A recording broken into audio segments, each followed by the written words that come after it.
Moi, j'ai trouvé ça décevant, le Royal Mount, là. Je veux dire, je veux pas... Je Ah, croyais que les gens exagéraient, là, en disant « c'est décevant », mais...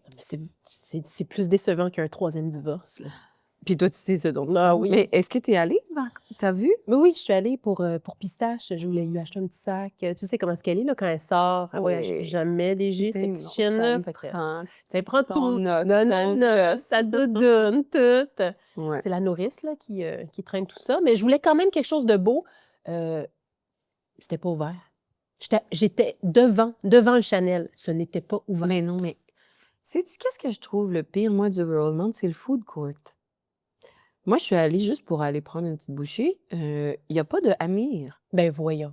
Et Y a là, pas de moi, j'ai Amir. pété un plomb parce que je me dis, c'est pas parce que je m'en viens m'acheter des boucles d'oreilles Versace que je peux pas manger un falafel. Mais toi, t'es une femme du peuple. Ben, exactement. Mais bon, finalement, j'ai rien mangé, j'avais faim. Je suis allée m'acheter mes boucles d'oreilles, puis bon.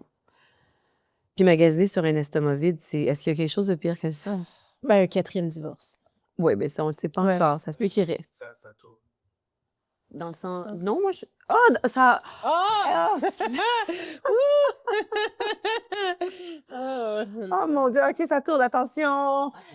In the club, in the club, in the club.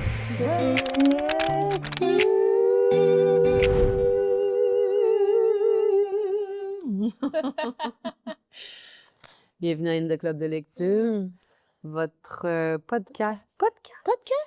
Non, j'ai envie que ça soit un moment.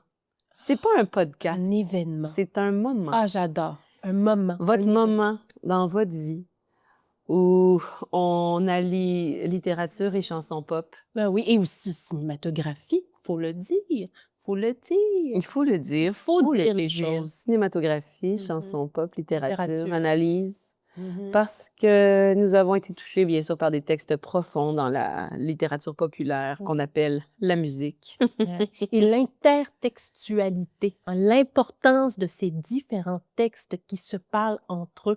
On va tout décortiquer ça ici aujourd'hui. De quoi on parle aujourd'hui, Chine? Moi, je te parle d'une figure incontournable de la culture américaine, fin des années 90-2000. Ça te dit quelque chose peut-être, Virginie? Ah, j'aurais envie de dire fraternité, université, oméga, Tout à fait. alpha. Alpha, bêta, epsilon. Elle aurait l'ipsum. Le canon esthétique de l'ado américain de classe moyenne, le frat boy. Hein, tu sais, celui qui grandit dans un environnement douillet, là, de préférence quand même en banlieue. Hein? Il passe une belle adolescence où se mêle ennui et faim d'un divertissement à venir. Hein? Tu sais comment les frat boys adorent être divertis. Et ce n'est que ça. C'est à croire. Est-ce que vous allez vraiment à l'université ou est-ce que vous faites juste passer votre temps dans votre fraternité à vous mutu-masturber en regardant, je sais pas, American Pie. American Pie, ces American films-là Pie. qui font l'éloge de De la masturbation, oui, disons de le mot en votre M. sexualité, que vous l'imaginez dans votre tête, mais vous la vivez pas non plus. En tout cas, bref, continue, tu avais des plus belles Mais phrases. tu te souviens-tu un petit peu de l'uniforme du frat boy? Hein? Comment est-ce qu'on le reconnaissait, ce frat boy-là? Ah, le petit Bermuda Capri. Le petit Bermuda Capri, Le le polo chandail. Lacoste. Oui, le polo Lacoste, s'il était la version un petit peu plus classe, s'il était la version un petit peu plus bas de gamme, c'était le chandail éco. C'est vrai qu'il y a un large spectre du frat boy, du chandail éco jusqu'au polo Lacoste, en passant même parfois peut-être par le petit jacket aux manches plus pâles que le jacket de football, Un peu bomber, là. le bomber sportif. Ouais. Bref, l'uniforme, comme on le connaît. Mais on les reconnaissait souvent à cause du champ lexical utilisé. Hein? Suck my dick! On se rappellera de ça? Suck my dick. Les incantations, le suck my dick, suck my dick, suck my dick. Got some pussy! Got some pussy! Et tu le sais, hein, qu'il y a un frat boy en arrière de toi quand t'es à l'opéra. Et que tout d'un coup... Finis ta phrase plus vite la prochaine fois. Je croyais que j'allais devoir twerker. Mais t'as un bon bassin, toi. Oui. Mais je me rappelle, c'est quoi je regardais? La Traviata. Et j'ai su tout de suite qu'il y avait un frat boy derrière moi parce qu'il a dit à la cantatrice « Monte tes boules! » Et là, j'ai tout de suite su qu'il y avait un frat boy dans la salle. J'aime bien à quel point il est une sorte de figure dionysiaque des banlieues privilégiées. Hein. Souvent, il se tient dans les environs de la Ivy League. Il se demande dans quelle université allait vivre son prochain coma éthylique. C'est la figure de Stifler. On parlait de American Pie. Oui. Puis, j'y pensais, American Pie, ça devrait pas s'appeler American Pie. Parce qu'au final, cette fameuse tarte, c'est une transposition de la figure vaginale. Donc, ça devrait s'appeler American Vajayjay. Oui, mais est-ce que peut-être justement pour conserver un peu le mystère, on a décidé de mettre un titre un petit peu plus voilé, on a un peu caché les réelles intentions derrière Ah, oui, mais tu te rappelles de la scène quand même, de la tarte, de la tarte. bien sûr. De- Comment l'oublier? Dans C'est la tarte. mythique. On parle, Oui. c'est notre monologue du nez d'aujourd'hui. Te souviens-tu du groupe Blood on Gang? Blood on Gang? Blood on Gang? Si je me souviens du groupe Blood on Gang, Blood on Sheena, Gang. comment oublier le groupe Blood on Gang? Symbole total de ce dont on parle aujourd'hui, le frat boy de base. Et leur gros succès, The Bad Touch. The Bad Touch. Sorti en 99 quand même, hein, juste avant le bug de l'an 2000 qu'on n'a jamais vraiment vécu, sur l'album Hurray for Boobies. Donc on en revient Hurray for Boobies. ouais, à Montebull. On parle quand même ici d'un masculinisme et je veux dire, sans honte, décomplexé. Et je trouve ça quand même curieux que l'on parle de ça aujourd'hui. Ça se passe en 2000, alors qu'il y a un retour aujourd'hui à cette espèce de masculinisme. Hurry for the boobies. Ouais. Where are the boobies? In the kitchen, I hope. Your body, My choice. Oui. Ouais. Un ressac, hein? Un ressac de tout ça. Pardon, Sheena, continue. Mais donc, de Blood on Gang, emblématique du masculinisme, du machisme, de... Et une chanson qu'on connaît tous un peu par cœur, malgré nous. Maintenant, quand on analyse les paroles, c'est là qu'on se dit « Oh, poupi, poulou, poupou. » J'ai un peu honte de dire que je connais mieux les paroles de Bad Touch que du Notre Père. Oui, j'allais justement dire, je ne crois pas que tu connaisses bien tes évangiles, ton Notre Père, mais The Bad Touch, Notre tu Père connais. qui êtes aux cieux, que votre nom soit Soit sanctifié. Sweat, baby, sweat, baby, sex. Oui, c'est très... Est-ce que tu te rappelles du vidéo?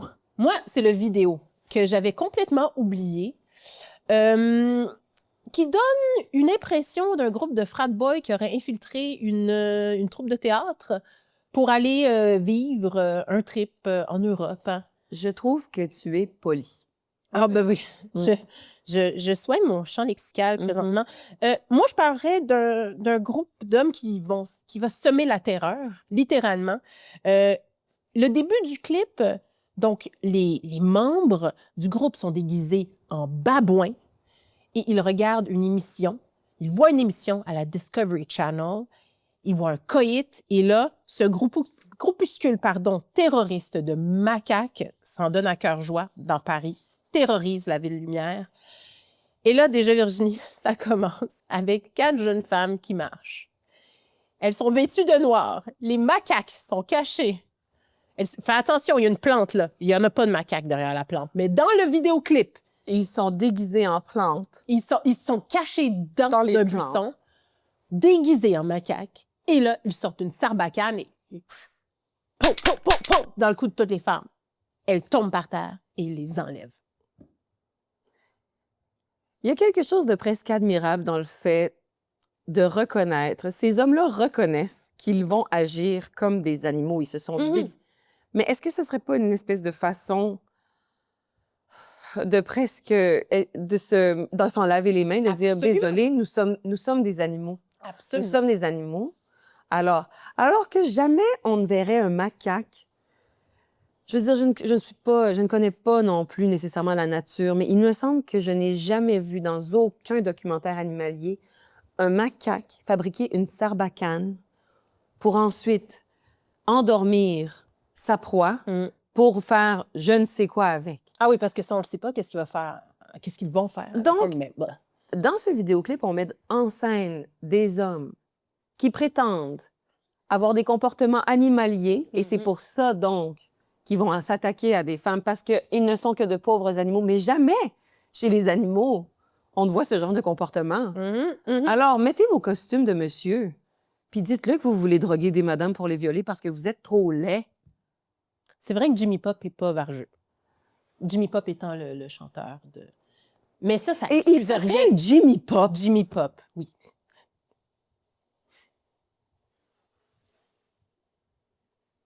Ce clip-là, aujourd'hui, Ça passe pas. Je te le dis tout de suite, ça passe pas.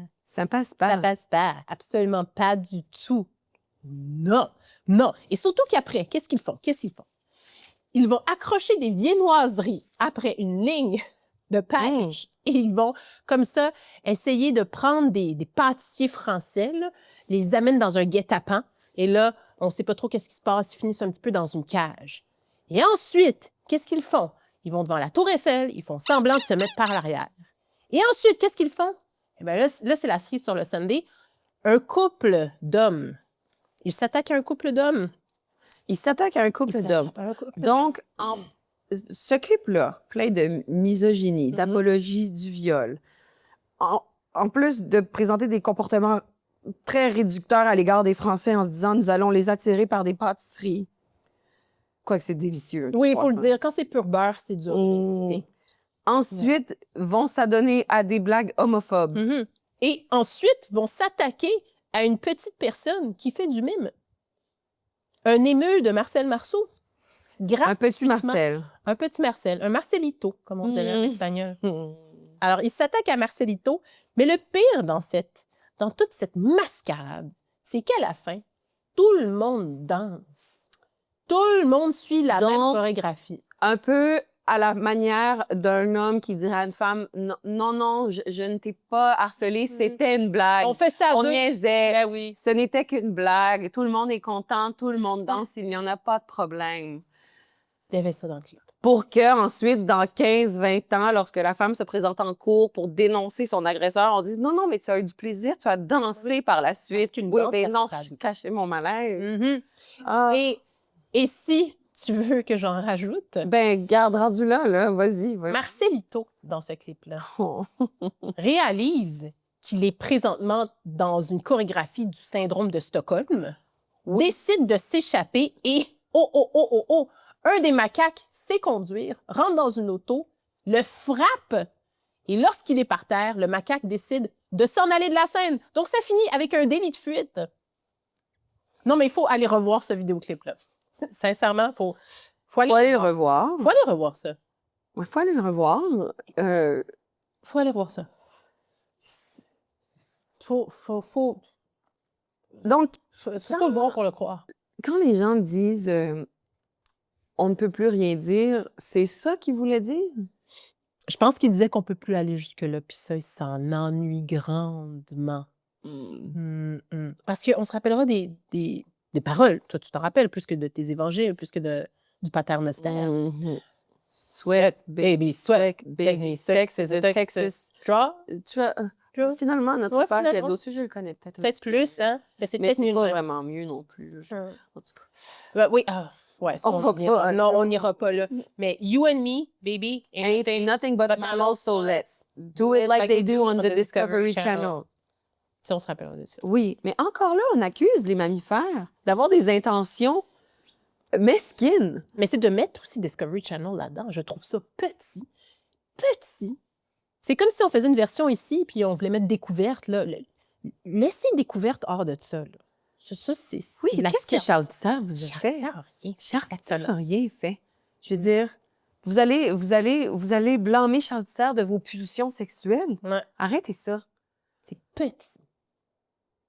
C'était une époque qui était quand même assez foisonnante au niveau homme immature qui se laisse guider par sa sexualité et qui ne peut pas résister à cet appel-là. Et moi, quand on parle de Bloodhound Gang, c'est sûr qu'ils ont moins marqué mon imaginaire que Blink 182. Blink. Et là, je ne veux pas du tout faire de parallèle entre Bloodhound Gang et Blink 182 parce qu'on s'entend pour dire que Blink, malgré que rétroactivement, peut-être possiblement problématique, jamais aussi problématique que Bloodhound Gang. Mais Blink, t'es inviterais au Amir. Au Amir du Royal Mount? Mais bien sûr, c'est ça. Il porte des vêtements parce que Parce que, bon, je m'apprête à parler de la chanson What's My Age Again. Ah oui. On est à peu près à la même époque. On est en 1999. Blink-182, qui est un band de power pop, pop punk, Oui, oui, ben, oui, punk rock c'est ça. pop. C'était Pop, pop. c'était du rock pop. Qui était très populaire à l'époque d'ailleurs. Là, c'est pas le seul band qui allait de ces sonorités, là, un rock accessible là, qui nous reste dans la tête. Puis on est comme, voyons, tabarnak, qu'est-ce que je pourrais chanter autre chose dans ma tête? Donc, Blink-182, qui avait sorti déjà 2 albums dans les années début 90, mi-90, arrive avec Enema of the State, son 3e album, sur lequel on retrouve la chanson What's My Age Again. Oh, je pensais que tu allais dire la pochette. Je me rappelle de cette pochette Oui. avec une infirmière. Bien sûr que tout le monde se rappelle de la pochette, avec d'ailleurs une porn star. C'est ça, hein? Oui, la porn star qui s'appelle Janine Lindemulder, qui a fait le cover de l'album Enema of the State, une infirmière dite sexy, qui joue aussi dans le clip de What's My Age Again. What's my age again? What's my age again? What's my age? What's my age again? Alors, les paroles qui disent quel est mon âge? Quel âge? C'est même pas quel âge ai-je? Ouais. On se distancie tout de suite. Quel est mon âge? Mm-hmm. Comme si c'était annonciateur déjà que le protagoniste n'allait pas être responsable vraiment de ses actions, puisque ce n'est pas son âge, c'est quel est l'âge que j'ai? What's my age again? C'est pas what age? How old am I? Parce que déjà, on sent que le temps ou le temps qu'il a passé sur la Terre ne sera pas exactement une influence sur sa maturité. Mais c'est intéressant parce que ça démontre à quel point le temps est relatif. C'est exactement ça que j'espérais que la chanson nous raconte, mais finalement, c'est simplement les déboires d'un homme qui refuse, en fait, de vieillir. Mais ils ont quel âge, là, quand ils... C'est quel âge? Alors, dans la chanson, on dit qu'ils ont 23 ans environ. Oh, c'est encore jeune. C'est encore jeune. Mais c'est bientôt la mi-vingtaine. On a normalement terminé nos études. Mais là, ce qui est intéressant de Blink-182 là-dedans, c'est que le clip se passe... ce sont des garçons qui courent nus dans les rues. C'est sur la voie publique, hein? Ils sont nus sur la voie publique. Et là, moi, au départ, je me disais, bon, est-ce qu'on assiste à une espèce de renaissance? C'est l'image de la naissance. Là. Tout le monde naît nu. Et pourquoi la Renaissance alors que c'est le 3e album de Blink-182? Eh bien, parce que c'est le premier album sur lequel Travis Barker est le drummer. Le petit monsieur à tatou. Alors, petit monsieur à tatou vient de joindre le band. Alors, le band renaît donc en tant que nouveau Blink-182. Mm-hmm. Donc, on se dit, quand on est nu. Dans le clip, on sera nu. Mais encore une fois, je crois simplement que les protagonistes se sont déshabillés pour la simple et bonne raison que des hommes nus, c'est très drôle. C'est très drôle.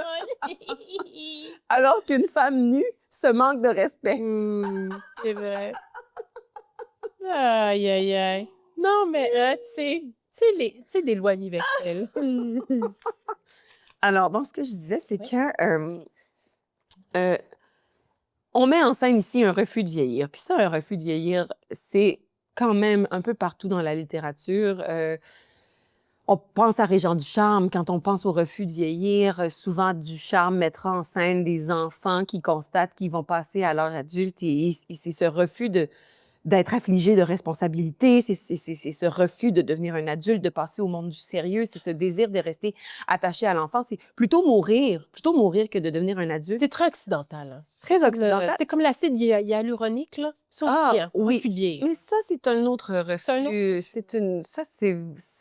Oui. Ça serait mentir de dire que j'en mets pas, là. Non, moi, je trouve que t'as une belle peau. Oui. Merci.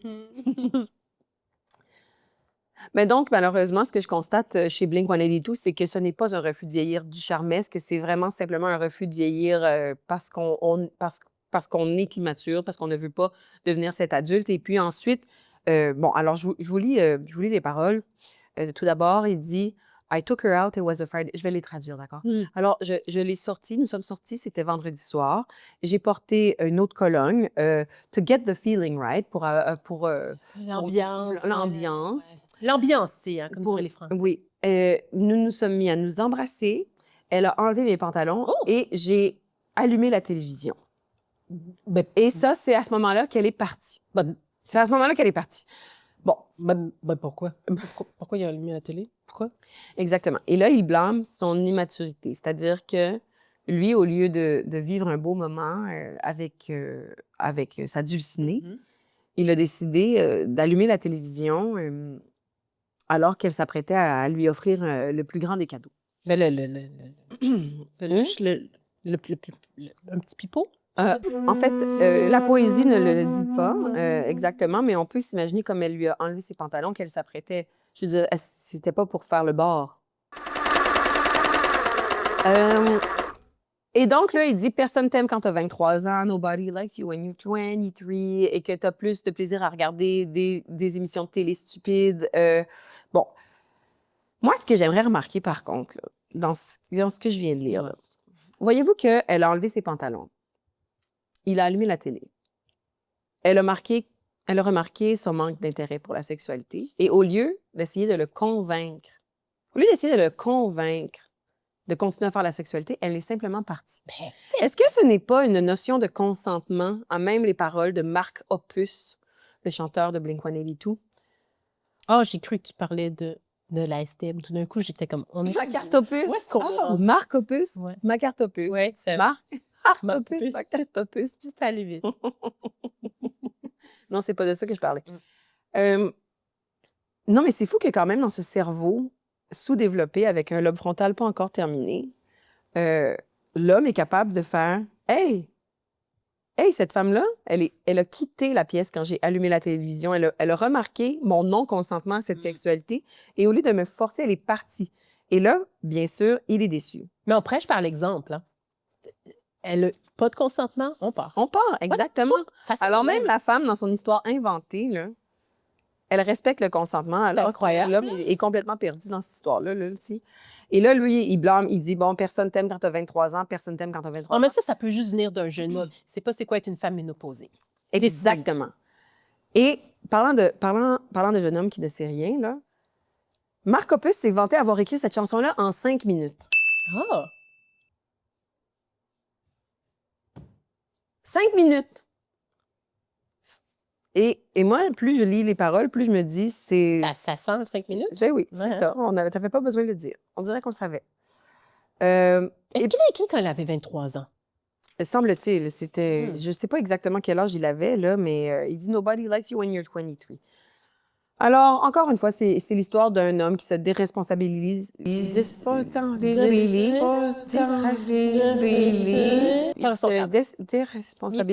de son immaturité. Et puis, il le répète, hein, « What's my age again? Quel est mon âge encore? Quel est mon âge encore? Quel est mon âge encore? » Une espèce de façon de nous dire je sais que je suis immature. Il nous cite plusieurs exemples d'immaturité. Et comme s'il le nommait, il le nomme comme si le problème était réglé. Oui, c'est que dès qu'il le sort, c'est notre problème. Oui. Ah, ben je suis immature, moi je suis comme ça. Moi je suis comme ça, accepte-moi comme je suis. Non. Ben non, Marc. Si tu le sais, si tu es self-aware, change. Mais ce qui est dommage, c'est qu'on a tous embarqué dans le bateau. On la connaît, cette chanson-là. On la connaît, cette chanson-là, mais on peut se rassurer, par contre, que les œuvres... les œuvres... voyons, c'est quoi le mot que je cherche, là? Après ça, là, mais je veux dire les œuvres après ça, mais qui sont d'une façon plus belle de dire ultérieure. D'accord. Qui ont succédé à cette œuvre-là. Ouais. Bon, je vais recommencer. Alors, les œuvres succédentes, on sent qu'il y a une maturité chez Blink-182 parce qu'ils vont sortir un album sur lequel on trouve la chanson Stay Together for the Kids. Alors, on voit qu'il parle d'histoires un peu plus parentales, c'est-à-dire que les adultes qui restent ensemble pour les enfants, mais après, ça donne des enfants un petit peu foqués qui courent dans la rue tout nus. Puis, mais il a réussi à lui faire un bébé à cette femme, finalement, quand même. Est-ce que c'est la même? Ah, ben, j'avoue. Elles n'ont jamais de nom, hein? Les femmes n'ont jamais de nom. Non. En fait, non, c'est pas vrai. Elle a un nom, elle? Je te parle d'une chanson plus tard, que la femme a un nom. Oh. Ah, elle a un beau nom à part de ça. Donc voilà, Blink-182, Et ça, c'est des chansons qui nous restent en tête. Hein? Ça nous a formés. Ça, c'est des textes formateurs. mais c'est nous, ça. Hein? nous, c'est qu'on était attirés par ces hommes-là par la suite. Ben oui, et on en a payé les frais. Ah oui. On en a payé les frais. Et d'ailleurs, moi, je dois l'avouer, là. Maintenant, Virginie, je t'amène du côté du bro metal. Le bro metal. Bro metal. Oh, J'ai mon eu Dieu. une phase, oui, de bro metal. Un groupe qui a passé à Woodstock 99. Ah, Limp Bizkit. Bien nommé. Bien nommé. J'étais là. Ah oui. Limp Il faisait Bizkit, chaud. hein, un groupe qui, pendant un bout, semblait être en carence de vitamine C pour vitamine Q, parce qu'il en parlait tellement qu'on se disait, hey, pour vrai, donnez-leur de la vitamine C. Moi, quand je pense Limp Bizkit, je pense à mon époque Bagel Bites, Mountain Dew. Oui. J'ai été troublée d'apprendre que Limp Bizkit a été à 2 doigts, et ça, ce n'est pas une blague, de s'appeler Blood Fart. Blood Fart? Blood Fart. Mais le monde n'était pas prêt pour autant de génie. Mais même Limp Bizkit, là, on parle ici d'un biscuit mou, si je comprends bien. Ouais. Mais biscuit mou, OK. Blood Fart, un Pet saignant. pet saignant. Il doit y avoir quelque chose de plus grand derrière la signification de Blood Fart. C'est peut-être un anagramme, peut-être qu'on pourrait faire quelque chose de... BFF. Bref, je parle de leur grand succès, sorti de l'album Significant Other. Ah, Significant Other. 1999. 1999! 1999, c'est vraiment l'année des frat boys. C'est une année charnière. L'année charnière. Je pense qu'ils voulaient marquer la fin du siècle. Ils étaient comme, ce siècle-là, on l'a commencé, on va le terminer. C'est à nous. Notre siècle à nous. Alors ça, c'était aussi l'apogée du new metal. Bro metal, moi, j'appelle ça, là. On peut penser à d'autres groupes aussi là, qui se sont adonnés un peu à ça. Il y avait Korn. Oui, dans le Korn. metal. Je pense aussi à, voyons là, Seigneur. Chante-moi ça, chante-moi la... Everything you say to me is a one step closer to the edge. I know I'm about to break. I need a room to break. Non, je veux que tu continues. Non, ça c'est... Non, c'est pas Limp Bizkit. Non, mais je veux que tu continues à chanter. Cause I'm about to... Just like before. Everything you say to me. Ouais, c'est, voyons... Linkin Park, Linkin guys. Park. Mais moi, j'aimais juste le fait qu'on chante. J'aimais juste Mais ça. Linkin Park, Korn... Mais Linkin Park a plus de profondeur que Limp Bizkit, ça tout de suite. Oui, ben déjà, je peux Linkin dire. Park n'a pas failli s'appeler de Dirty Scrotum, là, Ouais. non plus, bon. C'est de la bonne poésie quand même. Les frat boys, il faut leur donner une poésie très imagée. Moi, je vous parle de Nookie. Cette chanson-là, Nookie.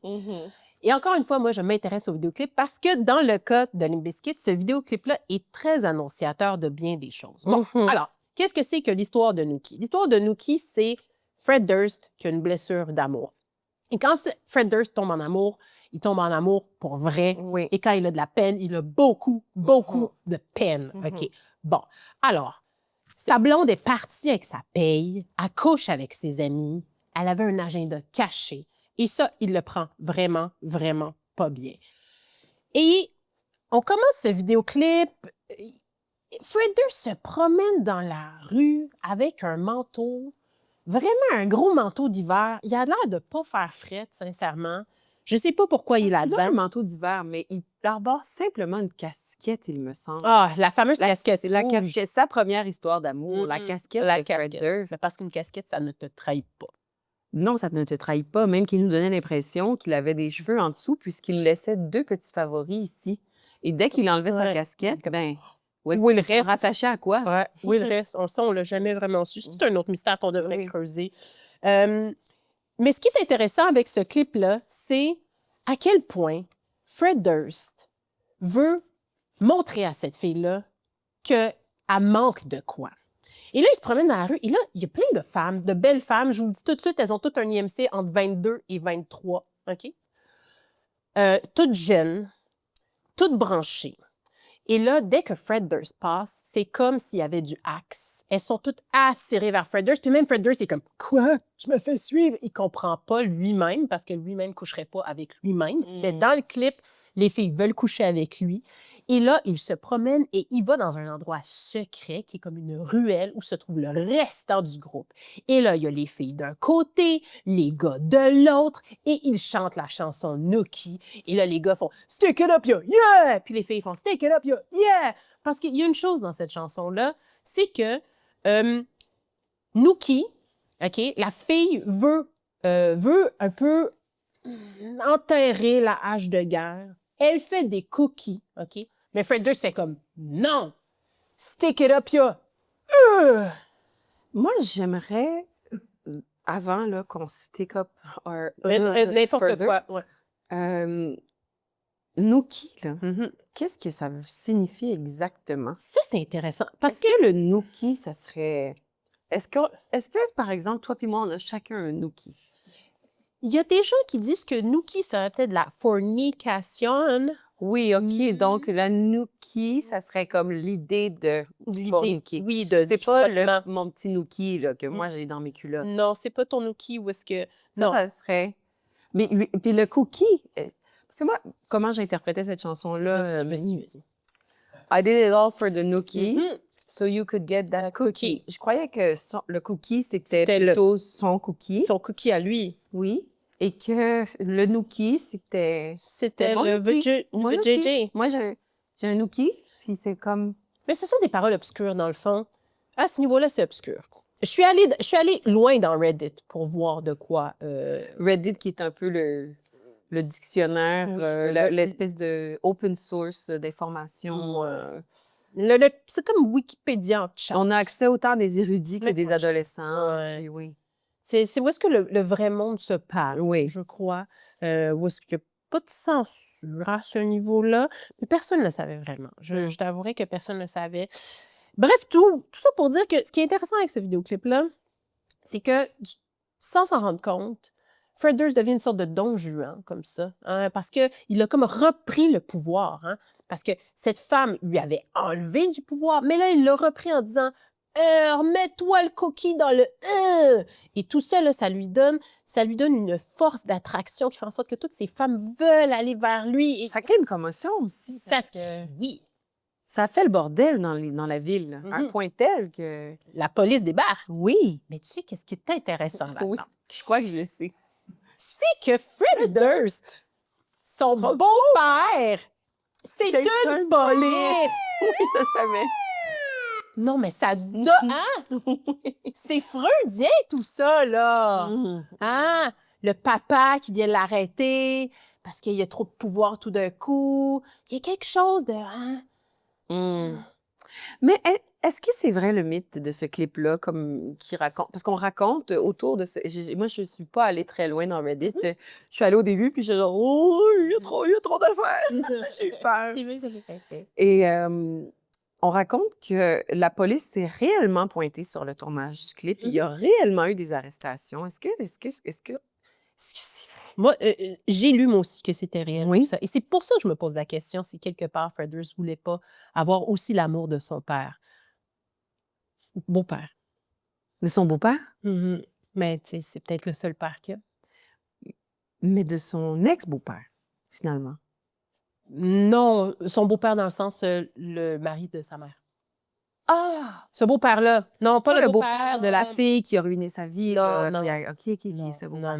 Non, vraiment le beau-père, le beau-papa parce que maman s'est remariée, puis que maman donnait moins d'attention. Hein, puis... Oui. Et pour terminer sur Nookie, ce que j'aime beaucoup, là, c'est la thématique qui est autour d'une peur, la peur d'être un rejet. Il le dit hein, au début de la chanson. One, two, I came into this world as a reject. Look into these eyes, then you see the size of the flames. Parce que dès qu'on parle de rejet... Everyone to learn how to learn from the pain. Hey, I think about the days. My nigga, you ran away with my pay. Hey, fellas, get the break. Ouais. Like a chump. Hey, Like a chump. hey. Like a chump. C'est Pain ou Hey qui dit? De quoi? Ou est-ce qu'il dit like a chump? Pain ou Hey? Non, il dit hey. Ah, parce que Pain, ça aurait été vraiment puissant. Ben, peut-être c'était ça au début, puis peut-être le producteur ou le réal a fait comme, oh, on va peut-être enlever Pain parce que là, ça. Là, ça a l'air vraiment trop emo. Ouais. Puis après, il est arrivé avec No one knows what it's like. Puis là, il était genre, là, Ça a dérapé. Et- Mais c'est là où ils étaient moins bons. Hein. Mhm. Là, ils étaient vraiment moins bons. Mais c'est intéressant parce qu'il y a beaucoup de rage dans ce clip-là. Mais Il y a la Limp de rage. Bizkit, c'est énormément de rage. Beaucoup de rage. Oui. Ben, t'as vu le documentaire sur Woodstock? Ils sont très... Oui, eh bien, ils ont créé la commotion, là, je veux dire. Ça a tout détruit, Limp Bizkit, là. Les gens avaient soif, puis ils étaient fâchés. Ouais. Puis Limp Bizkit est arrivé en gueulant puis en criant. Ça, c'est typique Fred Durst. Hein. Typique Fred Durst. Typique Mais Fred c'est vraiment très bon, par contre. Ah, Parce que c'est correct. si on n'écoute pas trop les paroles, on peut se laisser emporter par le rythme. Et puis, Ben, est-ce Mais- que c'est dans ta... personnellement, moi, je cours. Moi, je m'adonne aux joies du jogging, C'est vrai. au rythme de Limp Bizkit. Et puis souvent, je fais mes meilleurs temps de course quand j'écoute Limp Bizkit. Et je me dis, peut-être c'est parce que inconsciemment, je me sauve de ces gars-là. Oui, hein? Juste l'image là, d'un frat boy comme ça en arrière. Là.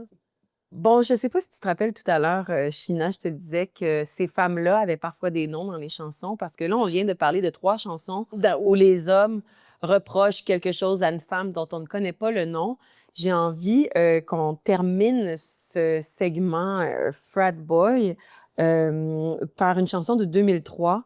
Oh, on sort de 99. On là. sort des années 90, alors on a traversé le millénaire. On est maintenant en 2003. Et je te parle de Stacy's Mom. Ouh! Stacy's Mom, œuvre phare du début 2000 par un band dont on a presque tous oublié le nom, mais qui s'appelle Fort- euh, C'est ça, Fountain of Wayne? Fountain of Wayne. Oui, c'est ça. Moi, j'allais dire Fort of Mayhem, mais peu importe. Laisse-moi vérifier. Ça n'existe pas, ce que je viens de dire. Mais ça aurait été un bon nom de band metal, par exemple. Oui, mais ça doit exister peut-être quelque part à l'intérieur de moi, hein, j'imagine. Mais c'est Fountain of Wayne. Oui, c'est Fountain of Oui, Wayne. Fountain of Wayne. Donc, Stacy's Mom en 2003 sur un album qui s'appelle Welcome Interstate Managers. On se rappelle tous de la chanson Stacy's Mom. Stacy's Mom, she's got it going on. Quand on écoute simplement les paroles, on ne se rend pas nécessairement compte du caractère profondément problématique de l'histoire. C'est-à-dire que, bon, on n'en est pas à la première histoire de jeunes garçons qui romance l'idée d'une femme un peu plus âgée. On parlait tout à l'heure de American Pie, œuvre phare du début des années 2000, fin 99, où justement Stifler's Mom. Mais Stifler veut... Ouais, En fait, c'est la mère de Stifler. Mm. C'est son ami un peu plus geek qui se farcit. Il se farcit, la mère de Stifler. Pardon, j'utilise le champ lexical problématique de ces années-là. Mais bref, parlons tout d'abord de l'origine de cette chanson-là. Les membres du groupe ont raconté que cette histoire était inspirée en fait par un ami, par un ami de Adam Schlesinger, qui était le bassiste du groupe. Son ami vénérait la grand-mère du bassiste. Oh! La grand-mère. La grand-mère? Oui, donc dirait il une chanson trouvait de sa Fragile grand-mère extrêmement... On dirait vraiment ça. oui! J'aime ta grand-mère. Oui, c'est vrai. C'est vrai, toi. Mais donc, son ami adorait sa grand-mère. Et donc, Adam Schlesinger dit qu'il a écrit cette chanson-là en espèce d'hommage ou inspiré par cet ami-là qui vénérait sa grand-mère. Donc, bon, ça semble assez ludique d'emblée. Un petit garçon qui idéalise une femme plus mature. Là où ça se corse, c'est vraiment dans le vidéoclip. Ah, mais ça, c'est... Parce que lorsqu'on laisse des hommes mettre des images là, sur des paroles, parfois, là, ça devient un grave problème. Parce que c'est là qu'on réalise que cette chanson-là, c'est en fait, et je ne saurais pas comment dire, est-ce que ça existe de la pédophilie inversée? Je ne crois pas. Ou de l'hébéphilie, là, qui serait en fait le mot qu'on a inventé pour que ça sonne moins pire que pédophilie, mais c'est en fait des adultes attirés par des adolescents. Ça oui. reste de la pédophilie, Oui, selon moi. je pense que ça se qualifie. Mais c'est parce qu'en fait, je pense que ça redevient un regard pédophile, puisque si on sort complètement du clip, on se rappelle que ce sont des hommes adultes qui racontent l'histoire d'un petit garçon qui sexualise une femme d'âge mûr. Donc, ce qu'on comprend à travers les images du clip, c'est que des garçons ont comme amie Stacy. Les garçons de quel âge à peu près? Et, mon Dieu, quelque part en 12 et 14 ans, là, pas plus, là, puis peut-être même 11. Ouh! Et donc, leur amie Stacy a une mère, bien sûr, une mère qu'ils idolâtrent à un point tel qu'on réalise finalement que leur amitié avec Stacy n'est qu'un stratagème pour se rapprocher de la mère. Et puis, dans les paroles, on ose même insinuer que peut-être la mère est attirée par les garçons parce qu'on dit « Stacy, est-ce que tu te rappelles quand j'ai tondu la pelouse chez toi? Ta mère est sortie avec simplement une serviette et je pouvais remarquer dans la façon qu'elle me regardait qu'elle désirait. me désirait Ben ouais. d'une certaine façon. Et lui, ben, il dit, je sais que tu crois que c'est tout inventé dans ma tête, mais non, c'est réel. Ce qui est comme... Mais c'est grave. C'est grave ce qu'on dit. C'est très grave. Après, on n'en est pas à la première œuvre de littérature où la figure maternelle est très présente puis il y a une symbolique puissante. C'est-à-dire que on peut fouiller dans n'importe quelle grande œuvre de la littérature à travers les siècles et les siècles. Puis la figure maternelle, c'est une source intarissable de création, que ce soit la mère, que ce soit la mère marâtre, la mère violente, on pense à Aurore, par exemple, ou que ce soit la mère accaparante, la mère trop aimante. Cette mère que qu'on ce soit- désire, ça, c'est là où est-ce que c'est compliqué à assimiler. Encore une fois, ça revient à Freud. Ben, Freud. exact. J'allais dire, c'est freudien. Ben oui. C'est freudien! C'est freudien! J'aimerais pouvoir dire que c'est une chanson freudienne. Le problème, c'est vraiment les images qu'on nous impose dans le clip, c'est-à-dire qu'il y a un moment très précis où Stacy et son amie, qui n'est son amie finalement que pour regarder sa mère, se baignent dans la piscine. Et puis le problème aussi, c'est qu'on sexualise toutes les femmes, toutes les filles et toutes les femmes dans ce vidéoclip, c'est-à-dire que la jeune Stacy est dans son petit maillot de bain. Elle était... On se rappelle que c'est un clip qui est une chanson chantée par des adultes. Aïe, aïe, aïe. Ce sont des adultes, ce sont des messieurs qui chantent ça. Ils ne sont presque pas dans le clip, ils apparaissent en images sur des posters, comme s'ils se dédouanaient complètement Encore de une ce fois, qui se passe là. distance. Et là, il y a une image très forte où le petit garçon est présentement dans la piscine sur son truc gonflable. Stacy se dévêt tout près. Et le garçon ne regarde que la mère de Stacy en train de se dévêtir à l'intérieur de la maison. Et au même moment, il s'ouvre ce qu'on appellerait un soda pétillant, mais directement à la hauteur de la fourche. Et bien sûr, le soda a été brassé préalablement et il explose. J'étais catastrophée devant cette image parce que je me suis dit, là, moi, on vient de m'imposer métaphoriquement, là, possiblement la première éjaculation là, d'un petit garçon dans un clip là, qui passait à Musique Plus.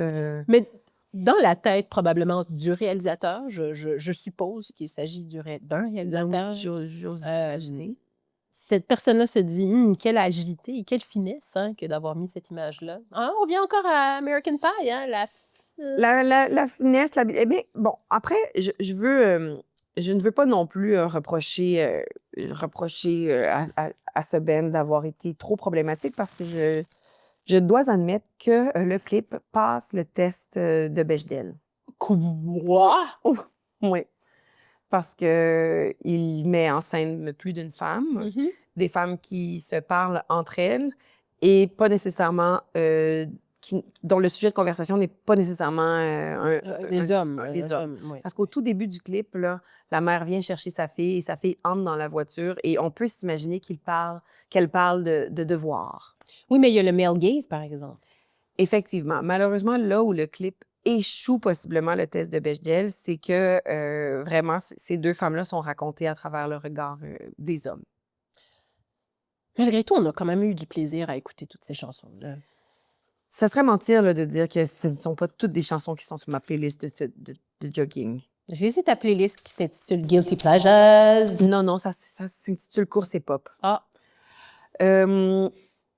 Sinon, j'ai pas grand-chose à ajouter, sauf que la femme qui a accepté de jouer Stacy's mom, elle s'appelle Rachel Hunter, et elle a accepté de jouer dans le clip parce qu'elle était fan du groupe. Laissez-moi douter. quoi? Oui. Quoi? Qui est fan de Rachel, dis-le que t'avais besoin de faire des sous, là, parce que qui est fan de ça? Fountain of Wayne? Et Comment tu les appelais? Fountain of Wayne? Fort of Myers. Fort of Mayhem. Fort of Mayhem. Pardon. Et puis, autre fait à noter qui est peut-être plutôt triste, mais c'est que Adam Schlesinger, le bassiste qui a écrit la chanson, est mort en 2020 dû à des complications de la COVID. Ah. Un des grands disparus. Un de nos grands poètes disparus. Mais toi, est-ce que tu as déjà couché avec un frat boy, là, plus jeune? Ouh! Laisse-moi voir. Oui. Oui. Il y avait l'uniforme, là, la casquette rouge, les petits pantalons cargo. Ça, oui. On Il est se toutes, qualifiait. Oui, on est toutes tombées. on est tous tombés dans le panneau, hein. Mais on aurait dû le savoir. Dès qu'on arrive chez quelqu'un puis que les bouteilles d'alcool sont vides puis que c'est des bibelots, là, red flag. Oui. Red flag. C'est supposé être flag. Une bouteille d'alcool, c'est pas supposé être un bibelot. Non, c'est ça. Puis c'est supposé être à la moitié plein quand même. Ouais. Tu vois ce que je veux dire? Tu sais, Même non, mais je je comprends. Hey. Ah. Bon, ben ça fait une affaire de régler. D'ailleurs, on va pas aller au Pearl Mount pour voir. Oui, Seigneur. J'espère qu'ils vont ouvrir plus de magasins. Ils devraient inviter Fountain of Wayne à faire un spectacle. Oui. Mais parce qu'en plus, j'ai comme l'impression que c'est beaucoup de Stacy's mom qui magasine au Virgil Tout à now. fait. C'est vrai, ça. In the club, in the club, in the club,